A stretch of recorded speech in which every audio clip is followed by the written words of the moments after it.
اللہ کے نبی یہ دعا ہمیں سکھا رہے ہیں 2 مہینے پہلے کہ بھائی ہمیں رجب میں برکت ہو اور شعبان میں برکت ہو اور بلغنا رمضان، اور ہمیں رمضان تک پہنچا دیجیے۔ سوچیں عجیب بات ہے اس میں کہ دونوں مہینے کے لیے تو برکت کے لفظ آ رہے ہیں اور رمضان کے لیے برکت کا لفظ نہیں آ رہا، وہاں کیا آ رہا ہے؟ پہنچا دیجیے۔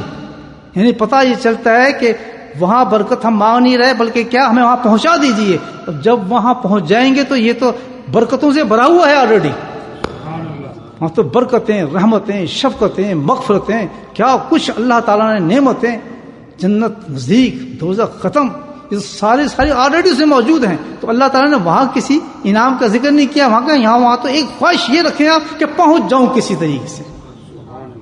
رمضان کے قریب پر ایک دعا فرماتے تھے، اور وہ دعا اتنی اہم تھی آپ صلی اللہ علیہ وسلم کے نزدیک کہ اس دعا کے لیے آپ سب سے پہلے اپنے گھر والوں کو تلقین کرتے تھے اور ان کو سکھاتے تھے، اور اپنے تمام صحابہ کو سکھاتے تھے بھی، پڑھاتے بھی تھے اور تلقین بھی کرتے تھے کہ اس دعا کو پڑھو۔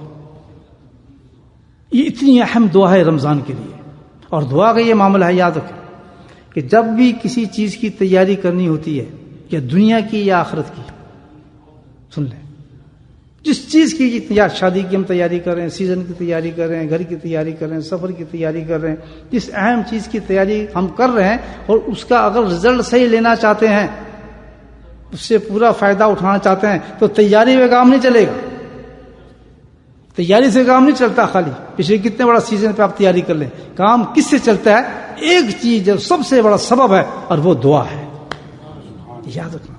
سب سے بڑا اس اعظم جو سبب ہے تمام چیزوں کے اندر، وہ کیا چیز ہے؟ دعا ہے۔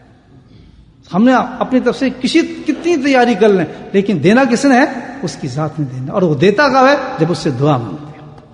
تو یہاں پر یہی معاملہ ہے کہ نبی کریم صلی اللہ علیہ وسلم نے اس کی تیاری کا جو ہمیں طریقہ بتایا بالکل اینڈ میں، وہ بھی ایک دعا کی شکل میں بتایا کہ دعا ایسی ہے کہ اللہ تعالیٰ اس کو قبول کرتے ہی کرتے ہیں۔ تو میں یہی دعا آپ کو بتانا چاہتا تھا، جو اصل میرا مقصد تھا کہ کیونکہ رمضان بھی آ رہا ہے، اس دعا کو ہم پڑھیں، اور جو حضرات بھی آن لائن بھی سن رہے ہیں الحمدللہ اللہ کے فضل سے وہ سب بھی اس پہ قائم ہو جائیں۔ وہ کیا تھی؟ حلیم یاد نہ ہو تو اردو میں سن لیں، اردو میں کر سکتے ہیں۔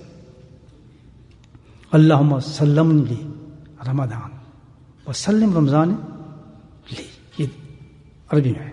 اردو میں ہم نے دعا استعمال کرنی ہے، اللہ تعالیٰ مجھے تو رمضان کے لیے سلامت رکھیے، اللہ تعالیٰ مجھے رمضان کے لیے سلامت رکھیے، اور پھر اللہ تعالیٰ رمضان کو میرے لیے سلامت رکھیے، اور پھر اللہ تعالیٰ رمضان شریف کو تو مقبول بنا کر میرے لیے سلامت رکھیے۔ 3 حصوں میں یہ دعا ہے۔